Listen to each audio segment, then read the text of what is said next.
The meeting invite came in at 8:17 a.m. Quick sync, 10 minutes. No agenda, no context, just my boss's name and HR copied in. That's how these things always start. I didn't rush. I finished my coffee, saved my work, closed the document I'd been editing, another quarterly report that would eventually go out under her name. When I walked into the conference room, the blinds were half closed, the lights a little too bright. My boss, Karen, sat at the head of the table, HR beside her, a printed packet already waiting. She didn't look uncomfortable. That should have told me everything. "Thanks for joining, Maya," she said, voice clipped, professional. "We're going to keep this brief." HR slid the packet toward me without making eye contact. "Due to a shift in organizational priorities," Karen continued, "we've decided to move in a different direction." I nodded. Not because I agreed, not because I didn't care, but because something inside me had already gone quiet. "This isn't a reflection of your effort," she added quickly. "You've done excellent work here." Of course I had. "But we're restructuring and your role is being eliminated, effective immediately." I waited. She paused, clearly expecting something. Confusion, maybe tears, anger, a question, anything to make this moment feel earned. Instead, I said, "Okay." Karen blinked. HR glanced up, surprised. "You'll receive severance details by email. Security will escort you to collect your belongings." "Understood," I replied. Karen's smile tightened. "I want to say this wasn't an easy decision." I almost laughed. Almost. But instead, I stood, slid my badge onto the table, and said, "I'll email you anything you need before I leave." Her expression flickered, just for a second, because she knew, or at least part of her knew. As I walked back to my desk, the office felt strangely hollow. People avoided my eyes, a few whispered, someone mouthed, "I'm sorry," as I passed. I packed quickly. There wasn't much: my notebook, a framed photo, a mug I'd been refilling for 4 years. The real weight I carried didn't fit in a box. When the elevator doors closed, the silence pressed in.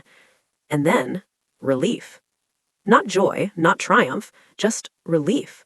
Like unclenching a muscle I hadn't realized was constantly tight. By the time I reached the lobby, my phone buzzed. "Still good to talk this afternoon?" Enter Alina. I typed back, "Yes, and I'm free now." For 4 years, I had been the quiet engine behind our department. I wasn't flashy. I didn't posture in meetings. I built systems that worked, processes that scaled, reports executives trusted without understanding. When things ran smoothly, Karen presented them as proof of her leadership. When something went wrong, it was a team learning opportunity. At first, I believed the praise meant something. "You're indispensable," she used to say, smiling.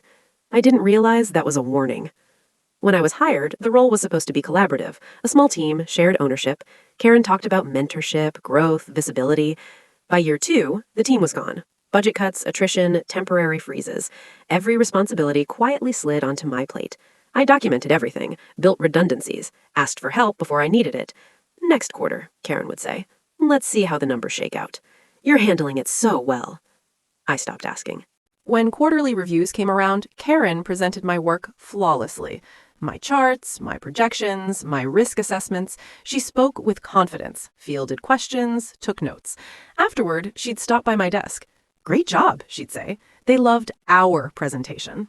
I was mentioned in footnotes. Sometimes not at all. The breaking point wasn't the credit. It was the dismissal. Last winter, I flagged a structural issue. Small, invisible, but dangerous if ignored. I sent emails, added it to reports, brought it up in meetings. Karen waved it off. "Let's not overcomplicate things." 3 months later, I raised it again, this time with data. She smiled politely. "We don't need to panic." That was the moment I understood. My loyalty was to the work. Hers was to optics. The conversation with Elena happened by accident. She'd reached out after a panel I'd quietly participated in. Off the clock, unpaid, we talked shop. Nothing proprietary, just theory, structure, philosophy. She listened. Actually listened. A week later, she asked if I'd consider advising her team, informally, evenings only. The offer wasn't dramatic, it was respectful. I didn't say yes immediately, but I did notice how different it felt to be asked instead of extracted from. By the time Karen fired me, my decision had already been made. What she didn't know, what she never bothered to understand, was that I had been maintaining more than reports. I managed a system that required weekly calibration, not because it was fragile, but because it was complex, the kind of complexity you only learn by living with it. I documented the steps, technically, thoroughly, but documentation without context is just words. Monday morning, I started my new role. No rush, no chaos, just introductions. A team, an actual one. People asked questions, good ones. They challenged my assumptions, improved them, shared responsibility instead of absorbing it. That afternoon, my phone rang. Karen. I let it go to voicemail. By Tuesday, the messages escalated. Quick question, minor issue, can you hop on a call? I didn't respond. By Wednesday, the tone changed. HR, then her boss, then someone from legal. Systems were slowing, reports weren't aligning, small things stacking up into bigger ones. No sabotage, no drama, just absence. Elena noticed my distraction in a meeting. Everything okay? Yes, I said, and meant it. That afternoon, an email landed in my personal inbox. We're prepared to discuss a consulting arrangement. Urgent. I stared at the screen longer than necessary, not because I wanted revenge, but because I wanted clarity. When I finally replied, it was brief. I'm focusing on one position now. Karen called that evening. Her voice sounded thinner. She said, "We didn't realize how interconnected some of these processes were," carefully. "If you could just help us stabilize."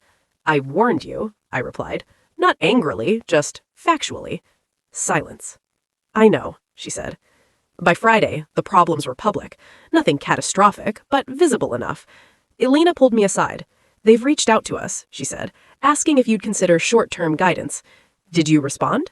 I told them it was your decision. I thought about the team still there, the analysts, the people who would be blamed for decisions they didn't make. So I agreed. My terms were simple. Remote only, limited hours, written acknowledgement that my concerns had been ignored, structural changes implemented before any handoff. They accepted immediately. For 4 hours, I guided them through recovery, explaining not just what to do, but why it mattered. I didn't rush, didn't gloat. Karen joined the call halfway through. She looked exhausted. She said, "I should have listened," at the end. "Yes," I replied. "You should have." That was it. I didn't stay, I didn't return, I didn't negotiate a comeback.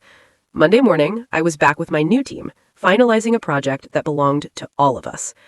A month later, I heard Karen had been reassigned. Not fired, just repositioned. The system I'd built there still ran, better now, with more people involved. And me? I was no longer invisible. The revenge wasn't watching her fall, it was building something she could never take credit for. If you've ever been quietly carrying more than your share, wondering if anyone would notice if you stopped, this is your reminder.